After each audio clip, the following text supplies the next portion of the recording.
Today marks 15 years since the BP well blew out in the Gulf. It killed 11 workers. It took 87 days to shut off the crude spewing from the Macondo well.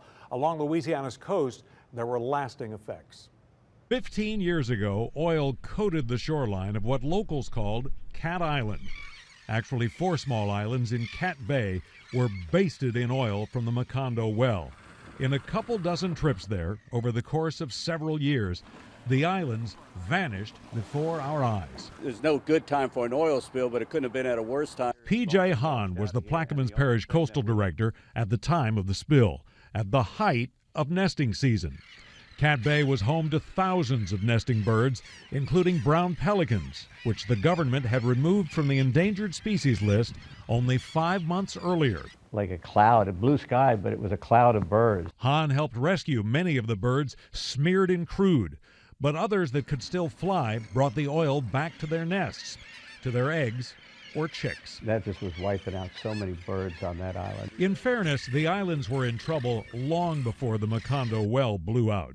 Hahn is convinced the spill hastened their demise. Oil smothered and killed the vegetation and left nothing to hold the island together. It was gone in no time after that. New cuts opened in the islands, others widened. In July of 2010, you could see the oil boom surrounding Cat Island from space, then watch the island over the coming years dip below the surface. Here was our view from sea level during a trip in 2013. This PVC pipe is about 75 feet offshore. 16 months ago, there were birds nesting on that spot. Here's a picture that Hahn took of nesting pelicans on Cat Island. And with the help from GPS, he returned to that exact spot a few years later.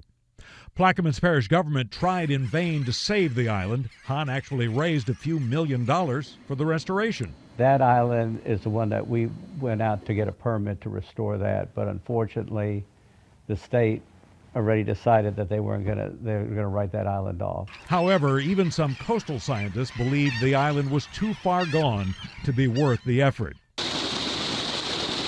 But other places that might have suffered the same fate were suddenly thrown a lifeline. One of the great ironies of the spill was the bonanza it produced for Louisiana's coast, $9 billion for restoration.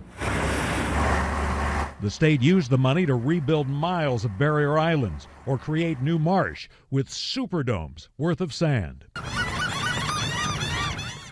Several miles from Cat Bay, the state restored Queen Bess, turning 5 acres of shredded island to 30.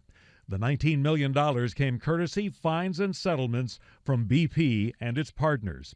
Todd Baker was the project manager. There's not very many brown pelican colonies left in Louisiana, so to invest in one of the few we have left is huge. An unexpected windfall, rooted in 2 other disasters 5 years earlier.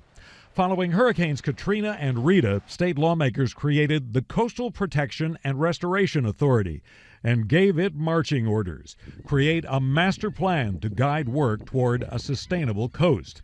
Something that came in very handy when the powers that be in Washington started dividing up the BP dollars. And when Louisiana had that science-based plan to put forward, people trusted us in what we were saying, what we wanted for Louisiana's future, and they helped us to use that money to make those investments. They were projects coastal advocates had lobbied for decades. The settlements turned dreams on paper into reality. But 15 years after the spill, there are also spots that will never return. It's worth noting that the biggest of those projects funded through the BP settlements has been put on hold. Supporters argue the Big River diversion would put the Mississippi to work building marsh. The Landry administration says that it's working on a substitute that will cost less and will not damage fisheries.